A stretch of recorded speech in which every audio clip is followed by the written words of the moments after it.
Manteniendo un poquito en el rollo mitológico, voy a hablaros de un cómic que, no voy a mentir, no sabía que existía hasta que me lo crucé en la tienda. Me llamó su portada, me llamó su estilo y la idea esa que nos vendía. Y leyendo la sinopsis vi que mencionaban a su autor, C. Burney, como un referente del cómic portugués contemporáneo. Así que bueno, me lancé a él y aquí os lo traigo hoy. Es Andrómeda o El largo camino a casa. Está publicado en España por Mondo Cane Books.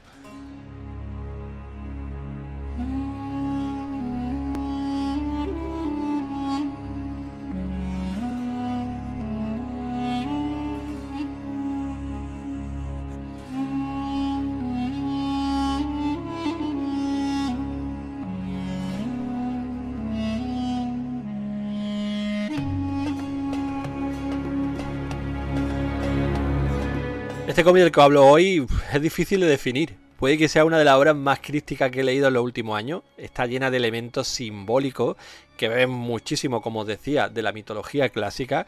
Y por dar una descripción rápida, os diría que podría ser el resultado de combinar el rollo del primer volumen de Shaolin Cowboy de Geoff Darrow con la narrativa más loca de Jodorowsky o de David Sánchez, por ejemplo, y luego darle ese toque de mitología clásica que ya os comentaba. El conjunto es un volumen único que reúne ese simbolismo casi onírico que os decía con elementos de horror cósmico, fantasía y espiritualidad.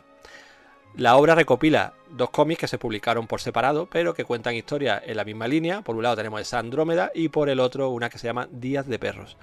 En ella encontramos una narración prácticamente muda, aparecen diálogos pero muy escasos, en la que seguiremos al protagonista, un hombre con el pelo largo, con barba y una chaqueta de cuero, que deambula por un desierto cruzándose con distintas criaturas y encontrándose con otros personajes con los que interactuará siempre de manera muy críptica, como decía. Por ejemplo, pongo un ejemplo para que nos ubiquemos. Este hombre se acercará a beber agua a un río, pero un ave aparecerá y se lo impedirá, para a continuación avanzar un poco, dar con una inmensa estatua de un toro, de la que sale un líquido negruzco de su boca, será atacada por una especie de minotauro y terminará la escena alimentándose de un panal de abeja. Esta puede ser la más normal de las escenas que veremos, ya os digo que esto evoluciona mucho, pero al igual que todas las demás va a encerrar como interpretaciones y tendrá significado mucho más profundo. Lo bueno de todo esto, bueno, porque casi todos los simbolismos que vamos a ver están basados en esa mitología clásica que os comentaba y siempre serán más fáciles de interpretar que si partiesen, por ejemplo, de experiencias personales del autor. Que os digo yo, no es lo mismo, por ejemplo, ver en el cómic una estatua de la figura de Atenea, que todos sabemos más o menos, ¿no?, lo que viene a representar, que nos ponga un armadillo que el autor ha incluido porque en su infancia uno de estos bichos le mordió el dedo gordo del pie y para que la figura del armadillo pues representa el mal ancestral, ¿no? Esto último obviamente es algo que solo sabrá el autor y su madre, que fue la que le curó el dedo, pero a nosotros como lectores la referencia pues obviamente nos va a pasar de largo. Así que en el caso de este cómic, como todo está plagado de dobles lecturas, pues van a ser relativamente más accesibles, aunque no por ello menos críticas, y con un poco de conocimiento de eso, de mitología clásica y demás, pues le podemos dar interpretación. De hecho, esto es lo más disfrutable de Andrómeda, o El largo camino a casa, que es el título completo. Al hacer la lectura, pues tendremos que ir parándonos a buscar el significado detrás de las escenas que estamos presenciando. En mi caso, hice una primera lectura a ritmo normal, digamos, ¿no?, quedándome solamente con aquellos detalles que pude entender sin ayuda externa, y posteriormente ya sí hice una segunda con la ayuda de la Wikipedia, de ChatGPT y compañía, ¿no?, para intentar sacar el significado a todos los elementos que vemos dibujados. Y ahí cuando ya te das cuenta de la brutal atención al detalle que pone el autor en este cómic y cómo no deja nada al azar. Es que ni el cuenco pequeñito que ves en una esquina con dos limones, hasta eso tiene un significado dentro de la interpretación de la obra. Al final lo que hace es cerrar un relato que, bueno, toca temas como la separación del hombre de la religión, la búsqueda del camino propio y del conocimiento, ¿no?, por encima, por ejemplo, de las creencias impuestas por otros. Todo está muy encaminado por ahí, o al menos, ya digo, es como yo lo he interpretado.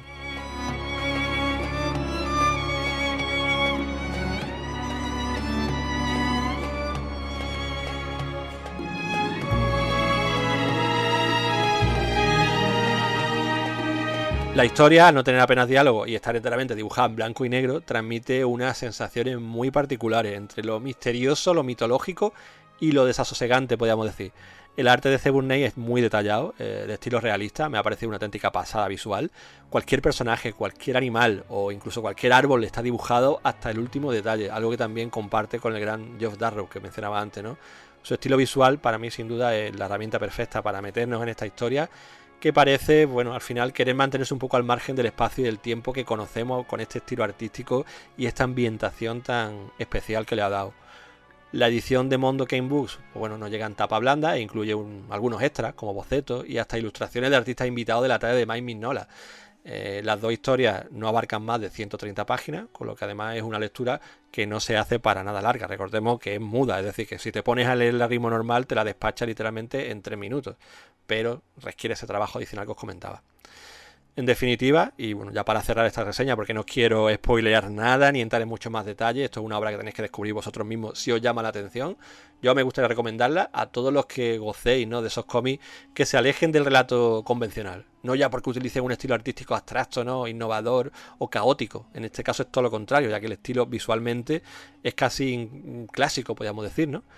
Sino porque nos proponen una lectura que está tan cargada de simbolismo casi poético, podemos decir, ¿no?, que si la lees sin esforzarte por interpretarlo, el cómic va a perder absolutamente todo su sentido. Es un cómic que requiere esfuerzo por tu parte para ponerte a interpretarlo, y si te llama eso la atención, pues es una lectura interesantísima y que os recomiendo a todos, vamos, desde ya.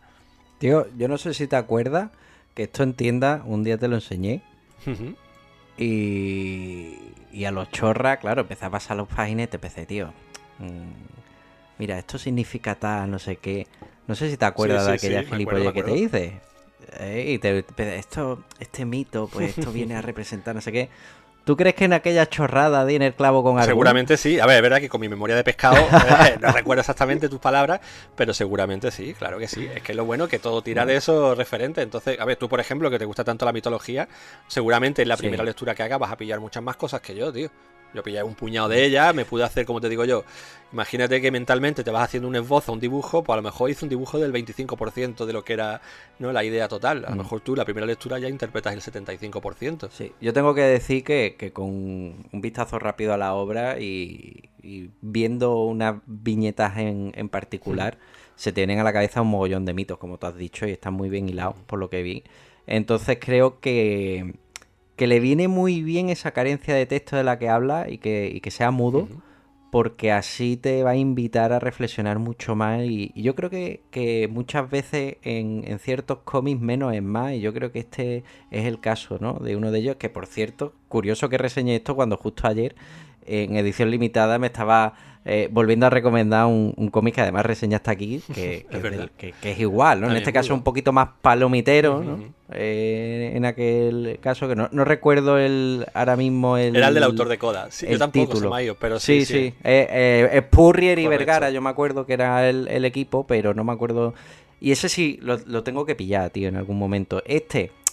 Tapa blanda, ya sabes lo que hay, ¿no? En el momento en el que vengan tapaduras, yo sé que de esto caigo seguro. Totalmente, tío. Sí, esa es la pena. El que mencionábamos era Step by Bloody Step, es verdad, que lo reseñamos por aquí, cierto, también era mudo, pero es verdad que, bueno, fíjate que simplemente por el hecho de ser mudo muchas veces le otorgan como una, ¿qué te digo yo?, una solemnidad especial, ¿verdad? Sí. Hace que te fijes mucho más en los detalles, lo que está dibujado, y cuando lo que estás viendo dibujado resulta que son todos, por lo que te decía, enigmas, podríamos llamarlos, ¿no? Son metáforas visuales, pues coño, hace que tu cabeza se centre mucho más en eso y le da un cariz especial. Y como tú has dicho, yo creo que ha sido una lección perfecta en este caso, tío. Y le otorga de una ambientación, pues, mitológica y casi mística. Así que es interesante, tío. Una rareza, sinceramente. Uno de esos cómics raros que, desde luego, no es el que me leería toda la semana. No iría a comprar a la tienda de ese tipo de cómics toda la semana.